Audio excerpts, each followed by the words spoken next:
Hello students. In our last video we have discussed about polymorphism. So what was polymorphism? Polymorphism means same object having same name but different behaviors we can use in a single program, right? Today we will discuss about encapsulation. So what is encapsulation? It is the process of combining data and function into a single unit like capsule. That means what? Say we are making or combining all the data and function and keeping it inside a container or inside a capsule, like, all right. Say in medicine also, what we say as capsule, you have seen. For example, in the medicine capsule we have seen, right? Inside the capsule there are the medicines, and those medicine were covered by a plastic type of material, right? So that is what is happening here. Also, we are keeping all the data members and member functions inside a class, right? So that class is acting like the capsule. Okay, so to achieve encapsulation we make all data members of the class private and create public function. Using them we can get the values from these data members or set of values to these data members. So what happen is that why we use encapsulation is to avoid the access of private data members from outside the class. So मैं क्या कर रहा हूँ कि encapsulation में कि कोई भी डाटा मेंबर्स को मैं क्लास के बाहर से एक्सेस करना अलाउ नहीं कर रहा हूँ, ठीक है?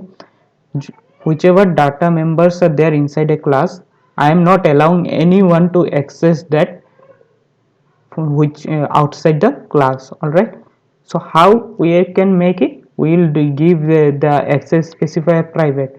डाटा मेंबर को अगर एक्सेस स्पेसिफायर प्राइवेट दे दिया तो क्या होगा? That data member can not be accessed from outside the class.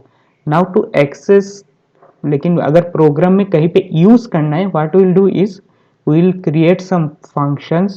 We will give the access specifier public, and those functions we will call, we will make those data members call the data members. So for this, the example, if you want the example, so you go back to my earlier videos, the example 2 that I have discussed. You will see the input function and the output function is calling a private data member var1. So that is an example of encapsulation. All right, next is abstraction. So data abstraction is the property by virtue of which only the essential details are displayed to the users. So only the essential details are displayed to the user.